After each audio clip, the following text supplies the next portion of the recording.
Vos émissions préférées, elles sont toutes sur Radio Grand Lac. Cette émission vous est présentée par Bricomarché Grésy-sur-Aix. Le grand bain de l'écho.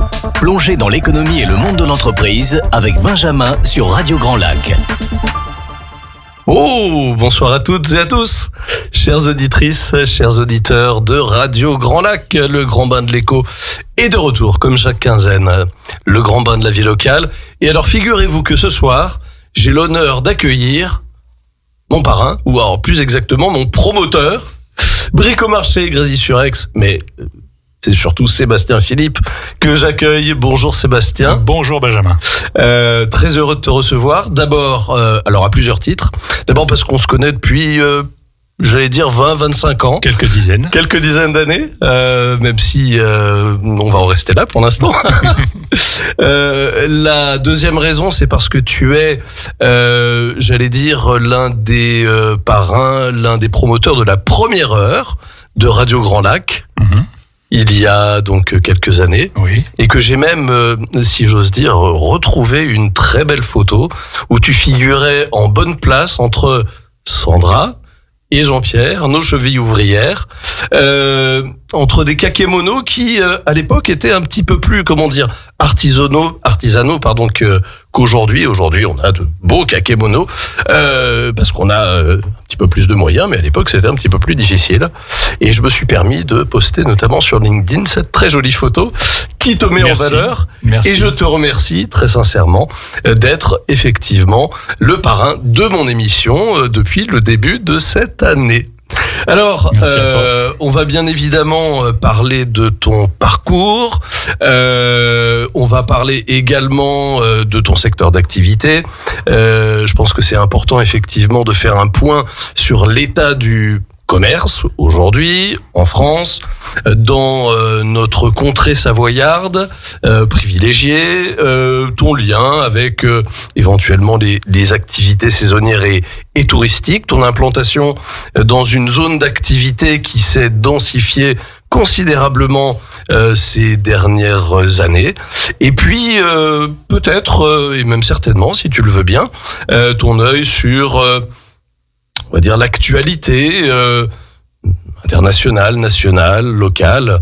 Je te donnerai et je te laisserai volontiers la parole à ce sujet, étant précisé que tu es à la fois, bien évidemment, un entrepreneur depuis 30 ans, mais que tu es également un grand amoureux de littérature, de philosophie, et je te laisserai nous en faire profiter avec la simplicité, l'humour et la délicatesse qui te caractérisent parfaitement. Et c'est pour cela que je suis extrêmement heureux de te recevoir aujourd'hui. Tu figures évidemment parmi les invités que j'attendais de longue date. Eh bien, merci beaucoup Benjamin pour tout ça. C'est beaucoup trop. Merci bien. Si je suis ici, c'est avant tout pour marquer le partenariat du Bricomarché de Grésy-sur-Aix avec Radio Grand Lac, bien sûr, mais également avec toi, Benjamin. Quand j'ai appris il y a quelques mois que tu prenais une émission sur l'économie, j'ai dit ça, c'est une très bonne nouvelle. Donc, j'ai dit, voilà, l'occasion s'est présentée de pouvoir en plus t'accompagner, de parrainer ton émission, ce que nous allons faire avec grand plaisir, et te souhaiter longue route. Donc, je suis vraiment venu pour t'encourager. Merci infiniment, Sébastien. Sébastien Philippe. Famille Philippe, on va pas y passer beaucoup de temps, mais je voudrais simplement rappeler que tu es un enfant d'Aix-les-Bains. De la quincaillerie. Un enfant de la quincaillerie, voilà. Par ailleurs. Et puis un enfant d'Aix-les-Bains. Et un enfant d'Aix-les-Bains. Bien sûr. Un acteur de la vie locale et de la vie économique d'Aix-les-Bains. Donc on reçoit véritablement quelqu'un qui vient du sérail, mieux que quiconque.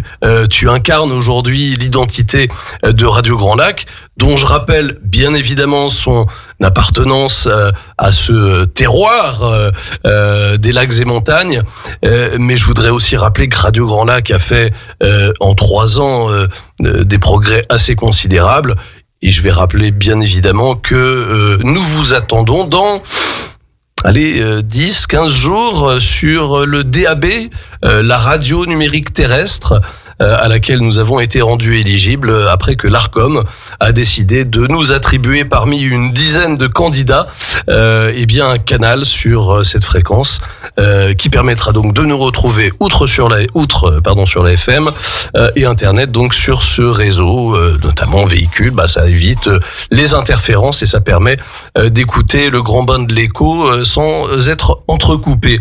Le DAB qui avance très bien puisqu'il y a quelques jours, Sandra et Jean-Pierre ont rencontré en compagnie de notre maire d'Aix-les-Bains, Renaud Beretti, la représentante, la secrétaire générale de l'Arcom pour, on va dire, fignoler les derniers détails.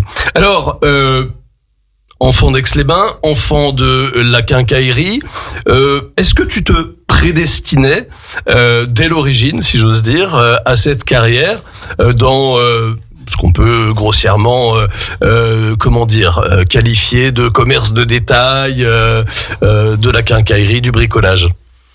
Je ne sais pas si je me prédestinais. Il est évident que je vivais dans le milieu de la quincaillerie. Certaines de mes culottes courtes ont émaillé certains tabourets de la quincaillerie de mon grand-père. J'y ai passé beaucoup de temps. Mais bien entendu, je ne suis pas forcément composé que de ça. Mais en tout cas, ça a fait partie énormément de ma vie. Je suis, à titre personnel, je suis la 5e génération de quincailliers. Donc l'affaire part d'Albins et je suis la 5e génération. Donc voilà. Après, ça. C'est effectivement quelque chose. Si un jeu, quand l'opportunité se présente de pouvoir faire la même chose ou de ne pas la faire la même chose, eh bien, on la saisit ou on ne la saisit pas. Voilà, c'est un peu comme ça que ça s'est passé. Très bien. Donc, un départ à Albins, et puis ensuite une installation à Aix-les-Bains. Oui. Et puis, parce que on va avancer, avancer parce que tu as une ancienneté qui commence à être importante, tout comme moi, dans ton expertise. Tu as décidé,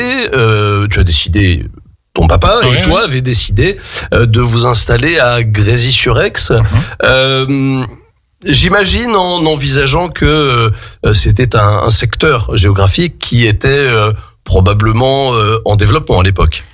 Alors, le site de Grésy-sur-Aix, à l'époque où Bricomarché s'est installé à côté d'un Intermarché. Le site de Grésy-sur-Aix, je ne sais pas si on peut se l'imaginer encore aujourd'hui, n'était qu'un champ. Oui, absolument. Il n'y avait qu'une seule grande surface avant l'arrivée de ce magasin de bricolage, qui était donc un Intermarché, qui représentait en surface, pour se rendre compte, la moitié, un peu moins de la moitié du Décathlon d'aujourd'hui. D'accord. Et c'était en lieu et place de ce Décathlon. L'Intermarché est ensuite devenu un Provencia, qui est lui-même devenu un champion, qui s'est petit à petit agrandi. Ouais. Et ensuite, le premier magasin de bricolage à s'être implanté là-bas, accolé au Provencia, c'était en 1984, et c'était un Bricosphère. D'accord. Voilà. Et en 1988, là où est aujourd'hui le Brico d'aujourd'hui, donc Bricomarché s'est installé. D'accord, voilà. d'accord. Voilà. Mais il faut imaginer à la place de toutes ces grandes surfaces, quelques maisons, des champs, voilà, c'était totalement vierge. Qui ont été, j'imagine donc effectivement rachetés par un certain nombre d'enseignes pour y installer des commerces. Voilà. Mais j'allais dire que le développement considérable, il est assez récent. Bon, il suffit aujourd'hui de traverser cette zone de chalandise qui est aussi un carrefour de départ et d'arrivée, notamment pour nos Aixois qui travaillent à Annecy, qui travaillent de manière frontalière en Suisse. Ça foisonne et c'est absolument incroyable de voir à quel point ça s'est développé. Et il faut être un Aixois ou en tout cas un connaisseur du site de l'époque pour savoir qu'il y avait effectivement pas grand-chose.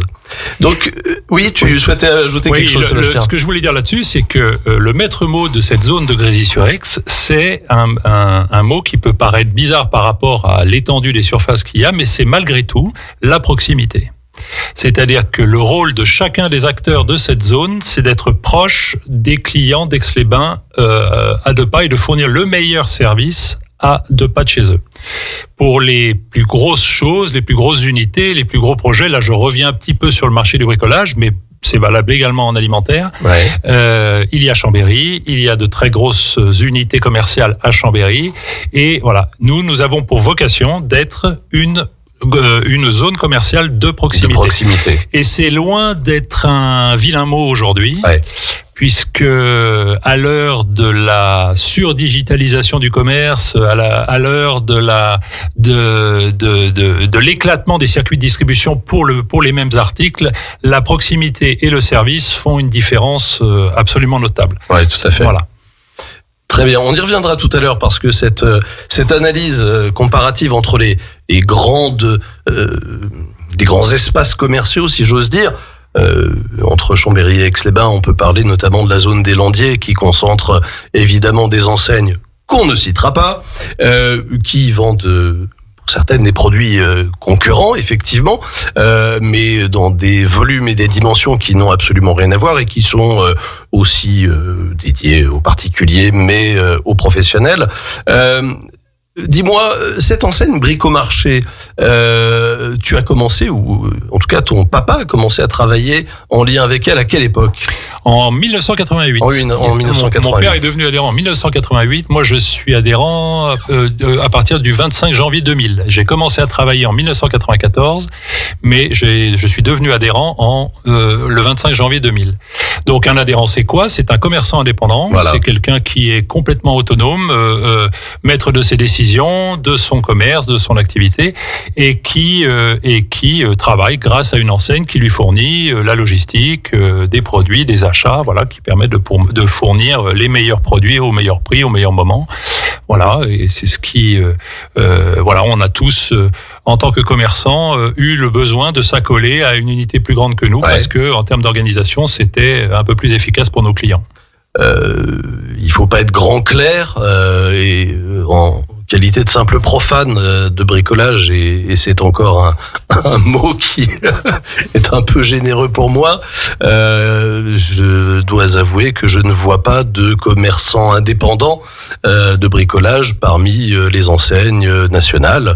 Il en existe 2 sur le marché du bricolage, d'enseignes d'indépendants, donc Bricomarché et Monsieur Bricolage. D'accord. Voilà. Non, je pensais aux commerçants indépendants qui ne sont pas affiliés à une enseigne ou à une franchise. Dans le bricolage ? Dans le bricolage. Oh, il existe des quincailleries. Voilà, tout à fait. Il existe, mais elles sont toutes plus ou moins accolées à des structures d'achat qui leur permettent d'obtenir les, voilà. Tout à fait. Voilà. Alors, simplement pour nos auditeurs et nos auditrices, il est important de relever, c'est que tu exerces sous l'enseigne Bricomarché, mais que ton commerce est un commerce totalement indépendant, qui bien évidemment dispose d'une logistique, d'une liste, un portefeuille de fournisseurs, bien évidemment, qui permettent de t'approvisionner en jouant sur des économies d'échelle qui sont intéressantes. Mais ce n'est pas une franchise. Ça n'est pas non plus un magasin qui est exploité en direct, comme peuvent l'être les grandes surfaces commerciales de distribution alimentaire. C'est donc un magasin qui te permet, avec peut-être un certain nombre de standards qui sont liés au bricomarché, et j'allais dire que dans d'autres enseignes, il y a des modèles qui sont un petit peu différents. Ça veut dire que tu gardes d'une certaine manière une liberté pour satisfaire ton client en fonction de ta connaissance de la clientèle qui t'est attachée. Alors, je me répète, le maître mot, c'est la proximité. Donc, le premier décisionnaire des actions que nous pouvons entreprendre dans notre magasin à Grésy, c'est le client. Absolument. C'est-à-dire que c'est lui qui demande, et dans la mesure du possible, c'est nous qui répondons à son souhait. Et voilà. Le deuxième maître mot après la proximité, c'est le service. Et je pense que là, pour le commerce tout entier, c'est une notion qui a peut-être un peu tendance à s'étioler du fait de l'automatisation du commerce. C'est-à-dire qu'entre un produit que j'achète en appuyant sur 3 touches et la notion de relationnel entre un client et son fournisseur ou son commerçant, ou appelons-le comme on veut, la notion de service est fondamentale. Moi, ma raison d'être, et comme la raison d'être à mon avis de tous les magasins de la zone de Grésy-sur-Aix, c'est de rendre service à la population. Ça s'est exprimé de manière extrêmement forte pendant le Covid. Ouais. Voilà, c'est là où on a compris ça. Vraiment, tous les acteurs. Parfois, on se demande comment on pourrait faire ci, comment on pourrait faire ça, etc. Mais la recette de cuisine, elle est toute simple. Il faut aimer les gens et leur rendre service. Vous voyez, c'est ça la grande recette. Si on veut se lancer dans le commerce, c'est ça la grande leçon du commerce. Voilà. Après le reste, ça vient tout seul. Il fallait quand même être visionnaire donc en 1984 pour s'installer dans cette zone d'activité. Le virage de la distribution. Absolument, qui n'en était qu'à ses prémices et comme tu le dis justement, qui n'était entouré que de maisons rurales, de champs. On est encore dans une contrée rurale puisque au-delà de l'autoroute, même s'il y a eu bien évidemment un certain nombre de constructions, on conserve...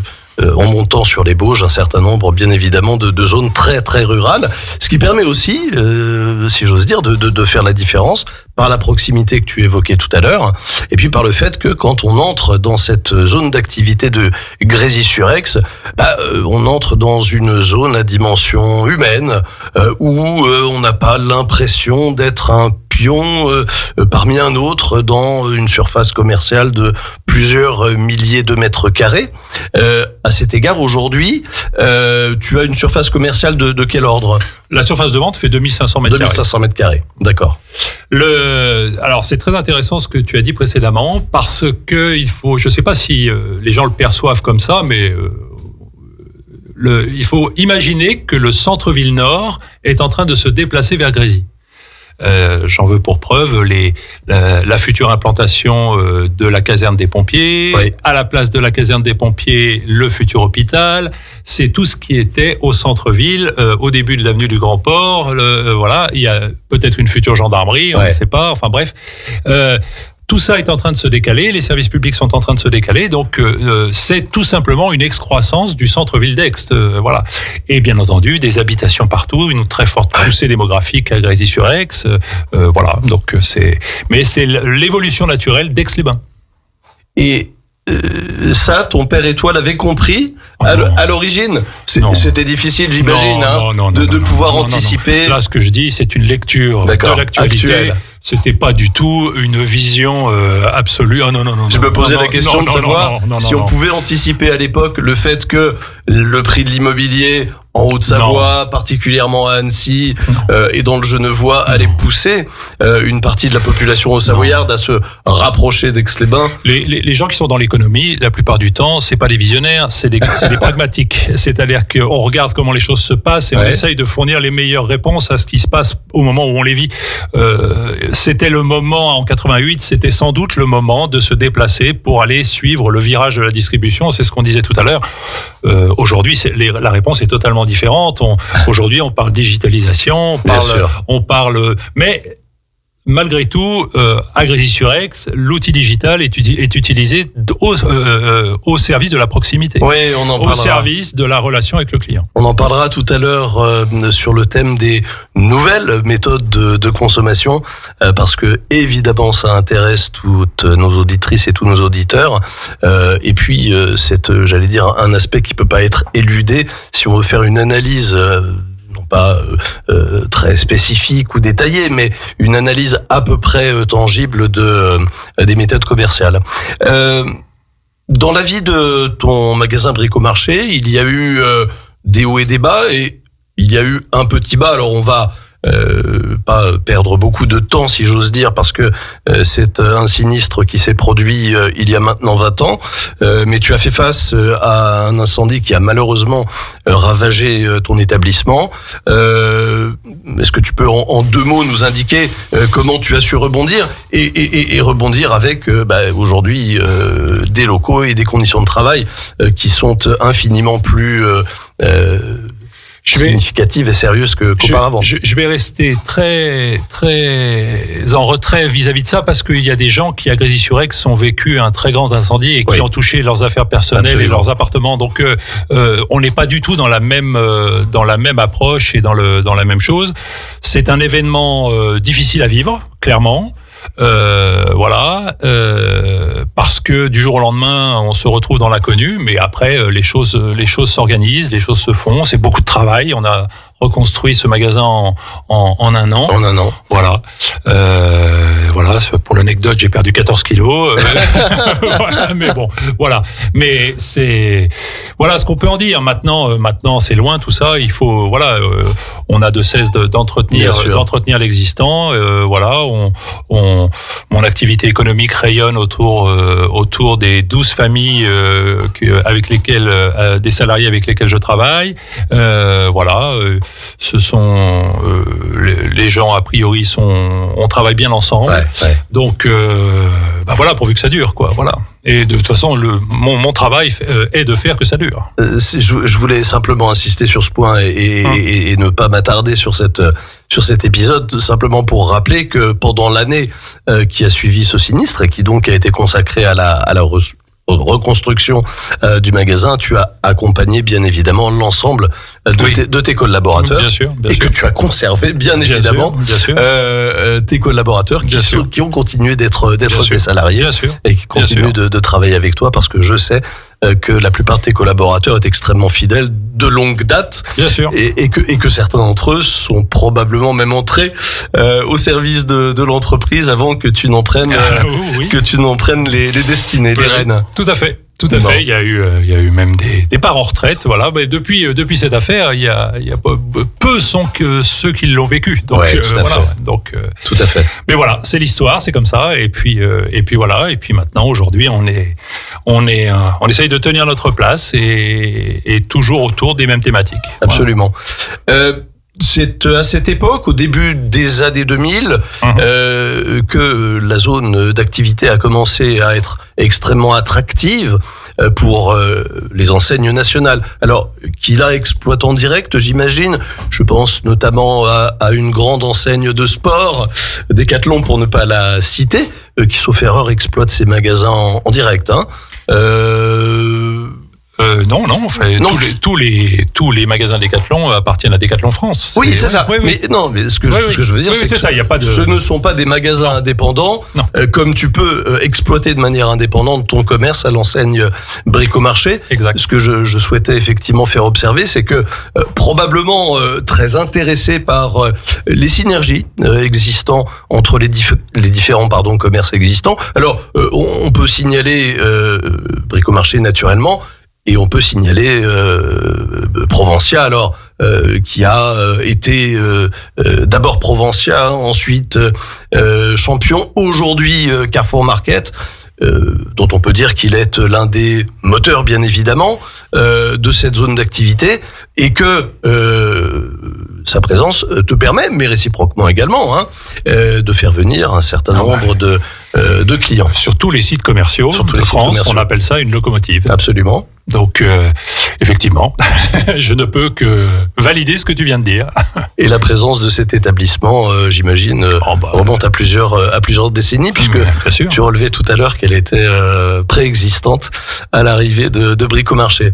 On va peut-être faire une petite pause musicale avant de poursuivre cet échange et puis d'évoquer notamment les méthodes de consommation et leur évolution. Et peut-être, si tu le souhaites, parler un petit peu d'intelligence artificielle. Alors, de manière assez didactique et puis surtout de manière extrêmement humble de notre part, à chacun, mais simplement pour faire un petit clin d'œil à notre chroniqueuse Coralie Simonet, partenaire qui, il y a encore quelques minutes, était au micro pour sa chronique sur l'intelligence artificielle. Une petite pause musicale et on se retrouve dans quelques minutes. La radio de l'identité locale à Aix-les-Bains et autour du lac du Bourget, Radio Grand Lac sur 92.1. Cette émission vous est présentée par Bricomarché Grésy-sur-Aix. Le grand bain de l'écho. Plongez dans l'économie et le monde de l'entreprise avec Benjamin sur Radio Grand Lac. De retour dans le grand bain de l'écho, le grand bain de la vie locale sur Radio Grand Lac 92.1 et bientôt sur le DAB+, avec Sébastien Philippe, notre partenaire, dirigeant de Bricomarché Grésy-sur-Aix. On a évoqué l'implantation de Bricomarché dans une zone de chalandise qui est extrêmement dense, à tel point que lorsque je me rends depuis Chambéry, avenue de Saint-Simon, pour venir animer cette belle émission dans ces jolis locaux qui sont mis à notre disposition par la commune d'Aix-les-Bains, je suis toujours à cette heure qui doit être à peu près 17h45, bloqué dans un goulot d'étranglement au niveau de la gare de péage, lié effectivement à ceux qui rentrent du travail. Est-ce que il y a des créneaux horaires, des créneaux journaliers, indépendamment du week-end bien évidemment, qui sont notables en matière de fréquentation de ton commerce et des commerces de la zone? Alors oui, la fin d'après-midi notamment, voilà, c'est sûr. Ouais. La matinée, mais c'est pas le même public. Ouais. Voilà, mais on a la chance d'avoir des clients qui viennent régulièrement. Voilà, il n'y a pas de grands à-coups difficiles à gérer ou des choses comme ça. Non, ce que ça montre que les gens d'Aix travaillent beaucoup à l'extérieur d'Aix. Voilà, donc il est très agréable de vivre à Aix-les-Bains. Absolument. Mais pour y travailler, on va souvent sur la périphérie d'Aix. Ouais, et la périphérie, elle peut aller jusqu'à Genève. Donc, absolument. Voilà. Oui, probablement de Grenoble à Genève. Ah oui, de Grenoble à Genève, tout absolument. À fait. Tout à fait. Qui va correspondre à notre zone d'écoute. Et voilà. Je me permets d'insister puisque on est ravis et très très fiers, bien évidemment, de bénéficier bientôt de cette écoute plus importante. Il y a un point qui m'intéresse et qui m'a beaucoup intéressé en préparant cette émission et je voudrais que tu y répondes et qui intéressera nos auditrices et nos auditeurs, c'est celui de la sociologie de ta clientèle. Alors, d'abord la répartition qui peut exister entre les professionnels et les particuliers, même si tu le disais tout à l'heure. Le fait que tu sois un commerce de proximité, j'imagine, te conduit peut-être à être un petit peu plus un commerce de particulier, mais probablement pas simplement. Et puis ensuite, les clients particuliers, quelle est leur classe d'âge? Alors, je vais peut-être te décevoir, mais il n'y a pas, en tout cas sur cette zone-là, de proéminence d'une catégorie ou d'une autre. D'accord. 50% hommes, 50% femmes, 50% aisés, 50% moins aisés, 50% ruraux, 50% urbains, 50%... On est à la croisée des chemins là-bas. Extraordinaire. C'est-à-dire qu'il n'y a pas de catégorie à plus valoriser qu'une autre. D'accord. Donc, très clairement, notre principe de proximité que je citais tout à l'heure, il est d'être au service de chaque client en fonction de ce qu'il demande. Et donc, c'est une présence par rapport à des demandes particulières, chacune derrière les autres. La population d'Aix, pour parler un peu de l'âge, la population d'Aix au sens global du terme vieillit un petit peu parce que les implantations immobilières récentes, ce sont pour la plupart des retraités. Voilà. Mais à Grésy-sur-Aix, nous avons des jeunes, des vieux, des femmes, des hommes, mais à part égale. D'accord. Oui, parce que Grésy-sur-Aix, alors évidemment, ça va parler à tous les Aixois. Ça parle peut-être un petit peu moins à nos auditrices et à nos auditeurs qui nous écoutent depuis des contrées un tout petit peu plus lointaines, ne serait-ce que pour les Chambériens. Grésy-sur-Aix, c'est une localité qui s'est considérablement densifiée en termes de logement et qui a la particularité de receler j'allais dire une population un petit peu plus jeune que celle du centre-ville d'Aix-les-Bains, parce que d'abord il a fallu y construire des habitations et puis ensuite parce que encore une fois les personnes qui ne pouvaient plus se loger par manque de moyens en Haute-Savoie sont venues se rapprocher. Le bricolage, le commerce du bricolage, c'est un commerce de parité homme-femme donc. Ah ben oui, aujourd'hui oui. Extraordinaire. Ah oui, extraordinaire. Ben, c'est très bien. Alors là, et il y a dans les jeunes générations une grande soif d'apprendre. Ouais. C'est-à-dire que même ils sont plus nés avec des iPads qu'avec des visseuses, ils ont néanmoins envie de mettre les mains dans le cambouis. Donc c'est passionnant. Oui, et donc tout ça se fait à travers leurs propres pratiques et leurs propres expériences que nous essayons d'accompagner sur le terrain, ou parfois même chez eux dans certains cas très particuliers. D'accord. Mais voilà, donc on essaye d'accompagner les mises en œuvre, sachant que nous intervenons sur le second œuvre pour la plupart du temps. Le premier œuvre étant laissé à des magasins plus gros. Oui, bien sûr. Des magasins de matériaux pour le bâtiment et les travaux publics. Je parlais tout à l'heure de la répartition entre les professionnels et les particuliers. Alors là par contre, il y a une vraie différence. Moi, je touche le grand public. On est bien d'accord. Voilà. On est bien d'accord. Tu n'es pas un approvisionneur entre guillemets de grands comptes, de grandes entreprises. Tout à fait. Par contre, j'imagine que tu as quelques entrepreneurs de seconde œuvre qui peuvent s'approvisionner chez toi, ne serait-ce que pour des raisons de proximité. Mais qui viendront pour du dépannage par rapport à des proximités de chantier. Absolument. Et pour se dépanner. Donc effectivement, oui. Absolument. Donc voilà, messieurs, dames, un magasin de proximité pour venir y faire ses courses de bricolage, mais également de végétaux. Alors non, on n'a pas de végétaux. Nous, on est sur du jardinage, l'outillage de jardin. L'outillage de jardin. Voilà, l'outillage de jardin, mais pas de végétaux. Plus exactement. Voilà. Donc bricolage et jardinage, même sociologie ou sociologie différente, étant précisé que bien évidemment certains ont la chance entre guillemets d'avoir des espaces de verdure chez eux, tandis que d'autres résident dans des appartements. Oui, alors même schéma. Nous sommes à Grésy-sur-Aix. À Grésy-sur-Aix, il y a beaucoup de maisons individuelles avec des terrains plus ou moins grands, mais du jardinage à exécuter, des haies à couper, tout ce qu'il faut faire quand on a la chance de vivre dans un environnement comme le nôtre. Donc donc ça se fait et nous on essaye de répondre à tout ça du mieux qu'on peut. Tes clients sont fidèles, je le sais. Ah oui. Ils sont même très fidèles. Ah oui, très. Ils te témoignent par leur message de cette satisfaction. Alors, à la fois quant à la qualité des produits que tu distribues, qui sont des produits que tu ne fabriques pas, bien évidemment, puisque tu es un distributeur.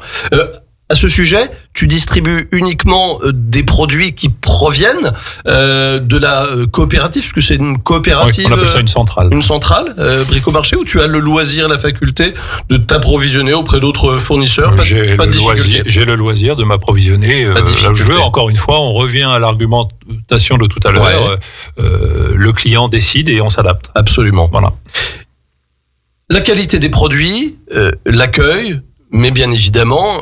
Et c'est encore une fois l'illustration de la proximité. Tu as des collaborateurs qui ont une expertise, une ancienneté, donc qui connaissent à la fois leur métier, pour le maîtriser depuis longtemps, pour y être formés, j'imagine, régulièrement, et puis pour en faire profiter naturellement la clientèle. Alors, ce thème ouvre un troisième principe qui est le principe de la responsabilité. C'est-à-dire que lorsque nous avons des intervenants qui donnent des conseils à des clients qui en pour la plupart en plus sont novices, alors on s'assure que ce conseil soit de la meilleure tenue possible. Bien évidemment, on peut parfois se tromper, l'erreur existe, ça arrive. Mais pour autant, la volonté de rendre service à chaque client à chaque instant, elle est effectivement le premier principe véhiculé dans la culture de ton entreprise, de mon magasin. Voilà. Ça c'est le premier point. Responsabilité, pourquoi ? Parce que lié à la proximité, si je suis un magasin de proximité, il faut que les gens avec lesquels je travaille soient proches des gens. Donc il faut qu'ils soient reconnus et là-bas chacun connaît Paolo, chacun connaît Guillaume, chacun connaît Thomas, chacun connaît Patrick, chacun connaît Michael, etc., etc. Pardon à ceux que j'ai oubliés et on les oublie pas. Et ce sont voilà, ça fait partie intégrante de l'organisation d'un magasin de proximité comme le nôtre. Et j'imagine bien évidemment que c'est aussi grâce à cette relation de proximité, c'est une relation humaine tout simplement. C'est pas un gros mot, puisqu'on parle beaucoup évidemment de commerce numérique qui ne fait plus évidemment la part belle au commerce de proximité, mais on évolue encore dans un domaine. Ton voisin qui distribue des articles de sport tire évidemment encore son épingle du jeu, parce qu'il y a des conseils qui sont parfois avisés, et je pense que c'est naturellement vrai chez Bricomarché, où je crois savoir, et je suis même convaincu et certain qu'il n'y a pas de méthode consistant à pousser à la consommation à tout prix. Je crois que tu souhaites recueillir un cahier des charges et qu'ensuite, bien évidemment, tu donnes les conseils utiles. Et puis, je peux pas parler un quart d'heure de proximité et puis tout de suite après vanter les mérites de mettre de l'intéressement sur les ventes auprès des vendeurs. Alors déjà on ne parle pas de vendeurs chez nous, on parle de conseillers vendeurs. Donc ça c'est déjà ça a l'air de rien, mais la sémantique est importante. Et ce sont des gens qui vont d'abord rechercher le besoin exact et qui ensuite vont essayer d'y répondre de la meilleure manière.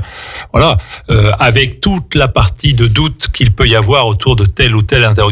Et voilà, aujourd'hui, les choses se font assez naturellement de ce côté-là, mais je crois j'espère en tout cas que nous sommes reconnus pour ne pas justement pousser à la consommation plus qu'il ne faut. C'est pas du tout ce que les clients restituent, en tout cas dans leurs avis, ça c'est clair. Je parlais tout à l'heure de formation. J'imagine que la formation empirique est importante, mais que la formation prodiguée peut-être par des professionnels peut permettre à tes collaborateurs de rester à jour, en tout cas, de leurs connaissances. Alors, ça se fait par plusieurs biais. La première, la plus empirique, c'est le terrain. C'est-à-dire que là, pour le coup, écouter un client, essayer de comprendre ce dont il a besoin, et juste ce dont il a besoin, lui donner le bon produit au bon moment, au bon prix, lui tenir à disposition, bien commandé, bien rangé. Voilà, ce sont des bases essentielles du commerce. Ces bases essentielles de commerce, la meilleure école que je connaisse, moi, avec l'expérience, le peu d'expérience que j'ai, c'est que ça s'apprend dans un magasin et en le vivant tous les jours. Une fois que ça s'est imprégné, on a besoin de renseignements techniques. Alors là, ces renseignements techniques, je dirais la formation est permanente par les fournisseurs, par des outils de e-learning maintenant, comme on dit, par des outils même des organisations de formation interne, etc., etc. Il y a beaucoup de formules là-dedans. D'accord. Est-ce qu'on peut parler du commerce numérique, alors au sens vraiment très large du terme, bien évidemment. Je voudrais que tu nous expliques un petit peu comment tu as adapté ton commerce, parmi les autres j'imagine, mais avec ta singularité, comment tu l'as adapté aux nouvelles méthodes de consommation. Simplement parce que, j'allais dire, moi qui suis un bricoleur du dimanche, mais une fois tous les 15 ans. Je connais un petit peu mieux le commerce textile, par exemple. dont on sait qu'il a extrêmement souffert. Je parle bien évidemment des fonds de commerce de textiles à Chambéry et à Aix-les-Bains, c'est assez notable, mais dans toutes les villes, qu'elles soient petites, moyennes ou plus importantes. Je connais moins l'évolution des consommations dans ton secteur d'activité spécifique, où on aurait tendance à considérer que la présence dans l'établissement demeure nécessaire. Là, tu prêches un convaincu. Alors, néanmoins, il y a des évolutions du commerce tout autour de mon secteur d'activité. Nous avons des places de marché, des plateformes, des places de marché comme Mano Mano, voilà, je peux même les citer sans aucune gêne. De toute façon, on les entend. Chacune des grandes enseignes nationales ont leur propre site et jouent le jeu de la place de marché. Bricomarché en premier lieu, avec son site bricomarché.com, joue le jeu de la place de marché. Tous les intervenants du marché du bricolage sont présents sur le digital, mais je dirais, c'est le digital qui s'est imposé comme une contrainte plutôt que un événement d'une véritable révolution du commerce. D'accord. Parce que le maître mot qui est recherché par le digital, c'est l'efficacité. Autrement dit, j'appuie sur un bouton, 48 heures après, j'ai mon truc. Ça, c'est Amazon qui a effectivement dit « Ah là là, c'est quand même beaucoup mieux qu'un magasin ou que de s'embêter avec la caissière qui est pas contente ou de s'embêter avec le vendeur ou de s'embêter avec Sébastien, Michael ou Patrick, etc., etc., etc., etc. » Il y a une chose qui est venue contrarier fondamentalement ce réflexe qui a eu lieu il y a quelques années, au début des années 2000, c'est le Covid. Bien sûr. C'est-à-dire que quand les gens ont compris que nous avons été considérés comme des magasins importants, les alimentaires, le bricolage et d'autres, voilà, nous avons vu arriver des gens qui ont compris que le mode de relationnel et de proximité était très important pour eux. Et même si aujourd'hui, le Covid étant terminé, les choses ont tendance à revenir un petit peu à la normale, ça reste malgré tout un item très important. La relation commerciale, encore une fois, la proximité. Un site internet n'est pas proche de vous. Non, du tout. Voilà, un site internet vous fournit efficacement un produit à partir de 3 clics et d'une manip de carte bleue, c'est tout. Nous avons un rôle de responsable en tant qu'acteur local, parce que la raison de ma présence ici ce soir, c'est parce que je suis comme vous, Radio Grand Lac, un acteur local. Absolument. Je suis un acteur local implanté à ma place et uniquement à ma place, pas ailleurs. Voilà, et qui permet de jouer mon petit rôle, moi et plein d'autres. Avec voilà, et nous jouons un rôle au milieu de la population. Donc ce service rendu disparaîtra-t-il au bénéfice d'Amazon, au bénéfice des solutions numériques, au bénéfice de ça? Je vais te dire, Benjamin, je n'y crois pas une seule seconde. Je pense que ça répond à quand les gens sont dans les bouchons et que effectivement il faut absolument faire des courses et que là il y a peut-être l'essentiel du drive pour voilà, etc., etc. Oui. Ça rend un service à la population. Mais si demain matin, les mêmes personnes ont le temps de prendre le temps de venir aller voir Paolo, Michael ou Guillaume au magasin de Grésy-sur-Aix, alors effectivement, ils préféreront ça parce qu'on ne remplace pas la conversation autour d'un projet, autour d'un... Voilà, ça ne sera jamais remplacé, ni par l'IA, ni par une plateforme, ni par quoi que ce soit d'autre. Donc, voilà, on peut toujours estimer que...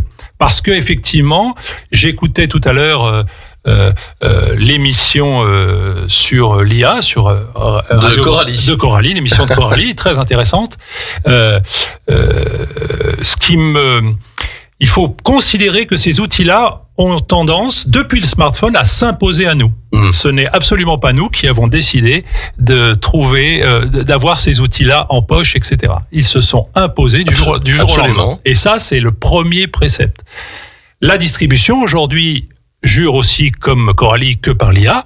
Je sais pas trop ce qu'elle va en faire, mais bon, voilà. Pour l'instant, voilà. En tout cas, c'est un mot qu'on voit revenir très très souvent. Mais ça s'impose à nous. Pourquoi je me sentirais obligé du jour au lendemain d'utiliser ce nouvel outil? Parce que tout le monde en parle. il y a un moment donné, permettez-moi le temps du discernement, que j'arrive à voilà. Est-ce que c'est bon pour mes clients? Est-ce que c'est bon est-ce que ça rend mon service plus efficace et plus efficient et plus effectif sur ma zone de chalandise? Et voilà, la réponse à cette question, je l'ai pas encore. Je reconnais bien ton pragmatisme, mais à la fois, et peut-être davantage encore que ton pragmatisme, ton attachement que je partage à des modes de commercialisation et de distribution classiques, qui tiennent aussi compte de ce que tu évoquais tout à l'heure et d'un mot qu'on a dû répéter peut-être à 30 reprises, celui de la proximité. Exactement. Parce que ta clientèle, c'est une clientèle de proximité. Elle a l'habitude de te voir. J'ai dit qu'elle était fidèle.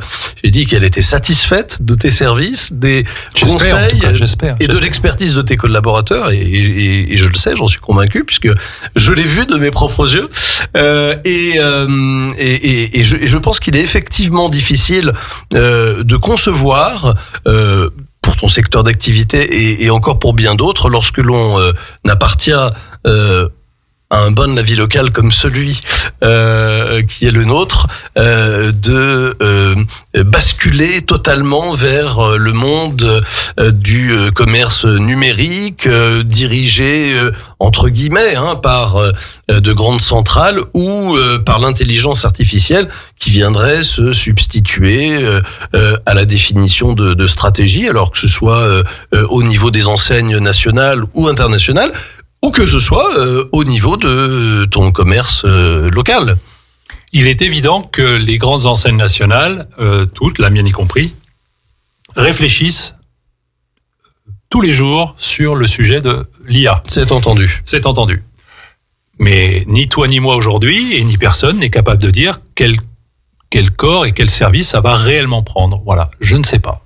Voilà. Et puis, il faut pas non plus s'affoler autour de tout ça. Voilà.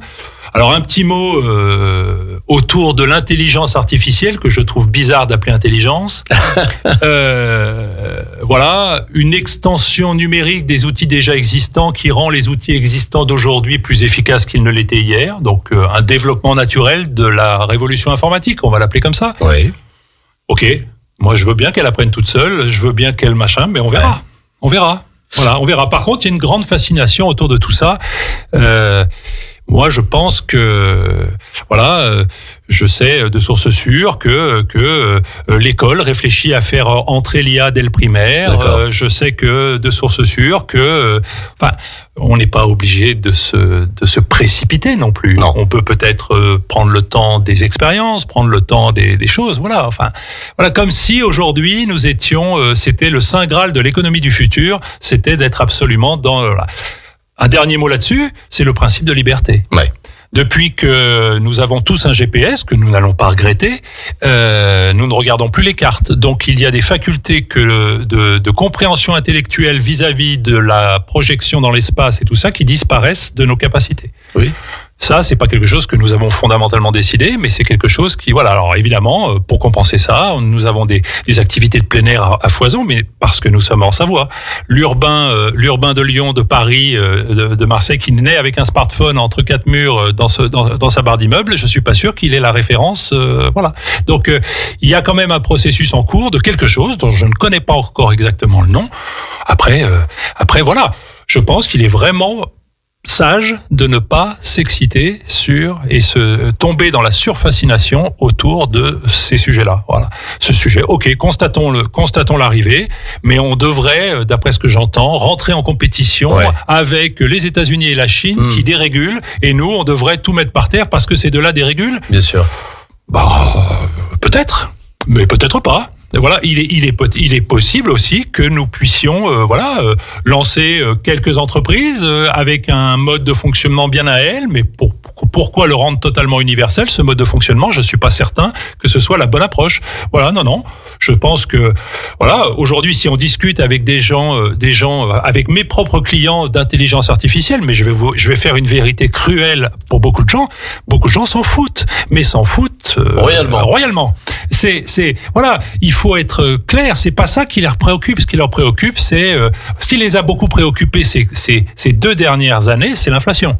Ça, c'est un vrai sujet. Ça, c'est un vrai problème. Absolument. Ça, c'est quelque chose qui sociétalement a beaucoup fracturé les choses. Et ça, c'est l'incapacité qu'a l'économie à s'autoréguler elle-même. Donc il y a un moment donné, et pourtant ça, c'est du principe de la responsabilité.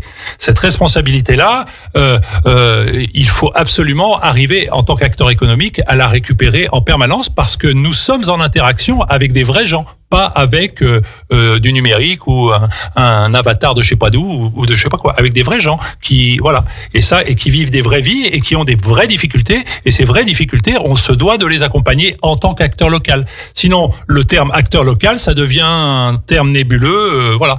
Mais moi, ils ont la chance, si jamais ils ont quelque chose à me dire, c'est de pouvoir me trouver, d'aller me chercher et de dire là, j'ai payé trop cher. Pourquoi? Écoute, t'as payé trop cher, excuse-moi, et puis on trouvera bien une solution. Voilà. Par exemple. Voilà. Et parfois, ils ont payé moins cher, mais ça, ils me le disent jamais. Je te remercie, Sébastien, parce que je voulais effectivement te lancer sur ce thème de l'intelligence artificielle qui t'intéresse, mais qui n'est pas une préoccupation, tu n'es pas obnubilé par cela. Non. Tu as la raison et le sérieux, je pense, de dire que il est peut-être urgent d'attendre, ou en tout cas d'aller à pas compter, et ça me semble effectivement être une posture tout à fait raisonnable. Mais ce que tu as évoqué, et je vais finalement revenir à l'essentiel, c'est que la préoccupation des gens, en effet, ce n'est pas l'intelligence artificielle en tant que telle, c'est probablement la promotion qu'ils en entendent à travers les canaux nationaux et internationaux. Alors bien évidemment, on a entendu récemment que une grande société américaine qui a dépensé des milliards d'euros dans l'intelligence artificielle avait subi un déficit de capitalisation de l'ordre de 1000 milliards d'euros en quelques heures, coté au Nasdaq, donc au second marché de New York, et qui s'est fait tailler des croupières par une entreprise chinoise qui a dû dépenser à peu près 300 fois moins, si j'ose dire, pour obtenir un produit à peu près comparable à ChatGPT pour évoquer de quoi il s'agissait en l'occurrence. Comme quoi, il faut quand même jamais oublier, qu'on est peu de choses. Absolument. Voilà, et que il faut pas se lancer à corps et à cri, se laisser fasciner par ces grands ensembles et ces grands qui sont pour la plupart des grands colosses au pied d'argile. Je veux dire, il faut vraiment se souvenir, faut lire l'histoire, faut regarder ça. On n'a pas le temps maintenant, mais je veux dire il faut être serein par rapport à ça. Voilà, vraiment, ni pour être complètement affolé, ni être béatement pour, ni ok, ça arrive, voilà, mais moi je ne sais pas encore ce que ça va donner, et je pense que je partage ça avec beaucoup de tous les gens avec qui je vis. Voilà, c'est que oui, ok, c'est comme ça, voilà. Après, c'est l'argument c'est l'avenir. Ah, c'est sûr qu'il prendra sa place dans l'avenir. Ça, que l'informatique prenne sa place dans l'avenir, c'est certain, aucun problème. Ce que je retiens de ton intervention sur le thème de l'IA, c'est que pour toi, ça n'est finalement que un développement supplémentaire du développement numérique, si j'ose dire, et non pas une révolution en soi, ou en tout cas pas la révolution que certains voudraient promouvoir. Mais tous les acteurs de ce monde-là ont intérêt à nous vendre la révolution. Évidemment. Parce que ça, plus nous serons comment dirais-je, impatients de voir le résultat et réceptifs à ces arguments, et réceptifs à ça, plus ça va fonctionner, et plus ils vont capitaliser leurs idées, etc. Bon, eh bien, écoutez, on verra bien. Pour revenir à l'essentiel, Sébastien, et parce que effectivement tu y as fait opportunément référence, nos auditrices et nos auditeurs savent évidemment de quoi ils retournent. L'inflation a lourdement impacté notre pays, nos ménages. Alors, bien évidemment, dans des proportions bien moindres que ce qu'on peut observer dans des contrées un petit peu plus lointaines. Je pense à l'Argentine où les prix avaient flambé dans des proportions à 2 chiffres. Elle a quand même bien évidemment touché nos ménages. Je dirais qu'il y a un spécialiste dans la grande distribution alimentaire de ce genre de discours qui consiste à dire qu'il accompagne l'inflation par, j'allais dire, une politique de prix bas. Comment est-ce que tu t'es organisé pour faire face à cette inflation galopante lorsqu'elle était en tout cas très significative? Est-ce que tu as mené des actions? Comment as-tu vécu cette période qui n'est pas échue d'ailleurs? En 3 temps. La première, à partir du moment où il y a eu distribution d'argent public massivement pendant le Covid, il suffisait d'ouvrir un bon vieux bouquin d'économie pour savoir que si on soutient la demande, les prix allaient monter mécaniquement. Les prix sont montés. La chose que j'ai faite, qui est en général ce que l'on craint par l'inflation, que j'ai faite très en amont, eh bien ça a l'air de rien, mais c'est l'augmentation des salaires. De manière à ce que mes propres équipes puissent absorber le choc de l'inflation. Ça, c'est le premier point. C'est amortir le choc. Pas l'annihiler, ça c'est pas possible, je peux pas, voilà. Mais il faut considérer que pendant un temps, les tarifs changeaient tous les 3 mois. Hein. Absolument. Faut quand même se rendre compte à quel point c'était énorme. Eh bien, nous ne pouvions pas matériellement changer les tarifs tous les 3 mois, donc on l'a changé 2 fois dans l'année, et puis au lieu de 4 fois, voilà. Donc on a coupé la poire en 2, et puis après, on a continué à accompagner les uns les autres. Encore une fois, par rapport à cet item de la responsabilité, qui n'est pas un vain mot, il faut que l'intégralité du monde économique considère que son résultat de bas de page n'est pas forcément la priorité absolue. La priorité absolue, c'est que le meilleur des services soit rendu par l'économie au service des hommes pour que pour qu'elle puisse durer, perdurer, s'installer, prendre sa place, s'enraciner dans un environnement, etc., etc., etc. Voilà, ça c'est ce que je pense. D'accord, je suis pas du tout naïf, mais c'est ce que je pense. Voilà.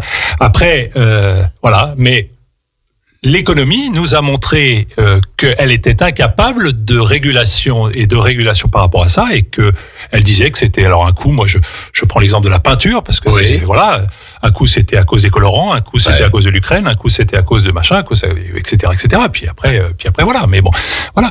Donc aujourd'hui, les prix, heureusement pour tout le monde, se sont stabilisés. Très bien. Mais il se trouve que voilà. Alors par contre, beaucoup de salaires ont été augmentés. Il faut aussi beaucoup d'entreprises de France ont joué le jeu. Absolument. Faut pas non plus Mais il n'empêche que quand un coup arrive comme ça, il faut qu'on soit capable entre acteurs d'imaginer des systèmes qui puissent ralentir un petit peu ça, parce que ça fait très très mal à l'ensemble de la population. Mais c'est important, je pense, que tu rappelles de toute cette série d'actions qui a dû être mis en œuvre effectivement pour amortir, parce que à annihiler un tel choc, c'est absolument impossible, inconcevable, et ce serait déraisonnable de le prétendre.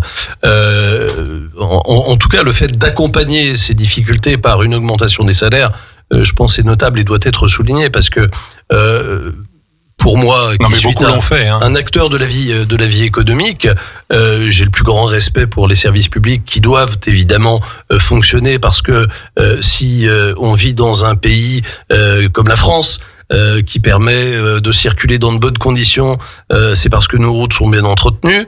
Si malgré quelques difficultés, et on va pas les éluder, nos enfants continuent malgré tout d'être éduqués dans des écoles, collèges et lycées dignes de ce nom, c'est bien évidemment parce que les services publics et les impôts qui les génèrent ont une utilité. Mais je voudrais simplement rappeler que le créateur de l'emploi en France, comme partout ailleurs, ça reste l'entreprise. Et je voudrais juste rappeler que l'entreprise est au cœur de l'économie, et que sans l'entreprise privée, bien évidemment, il n'y a pas d'activité économique, il n'y a pas d'offres, il n'y a pas de demande générée, et il n'y a donc pas d'emploi créé ni préservé, parce que créer un emploi, c'est intéressant, le préserver et le pérenniser pendant quelques dizaines d'années pour certains de tes collaborateurs, je pense que c'est aussi probablement ce qu'il est de plus important et de plus notable. Je pense que on peut achever cette émission et cette heure qui se termine. Ça passe très vite. Merci. Ça passe très vite et ça passe très vite en ta compagnie. Je te remercie infiniment, Sébastien. Je te remercie de nous avoir offert ta vision de l'économie, du commerce, mais également ta vision de la vie locale, de la proximité. Et j'invite évidemment tous les Aixois, mais bien au-delà, à se rendre dans ton magasin Bricomarché de Grésy-sur-Aix, qui se trouve donc dans une zone d'activité toujours plus en ébullition, où je m'attarde d'ailleurs à voir de nouveaux commerces surgir, et je te souhaite bien évidemment la plus grande réussite pour toi, tes équipes, et bien évidemment la santé et le bonheur à titre personnel, puisque nous sommes le 30 janvier et qu'il est encore temps, bien évidemment, de formuler ses vœux. Je profite de cette émission pour souhaiter une bonne fête à ma maman qui s'appelle Martine, et le 30 janvier, c'est la Saint-Martine. Je lui ai souhaité au téléphone, mais je pense que c'était important de le faire également sur les ondes. Maman, si tu m'entends, je te souhaite une bonne fête. Merci à toutes et à tous. À très vite sur Radio Grand Lac. Le grand bain de la vie locale et le grand bain de l'écho revient, je crois de mémoire, le 13 février, et nous allons grimper un petit peu. Nous allons nous installer en montagne. Je vous en dirai plus dans quelques jours. Mais mon invité, en tout cas, viendra nous parler cette fois-ci de l'industrie touristique. Je vous souhaite une excellente semaine, fin de semaine, une bonne fin de mois de janvier sur Radio Grand Lac, et à très vite dans le grand bain de la vie locale. Radio Grand Lac, votre radio.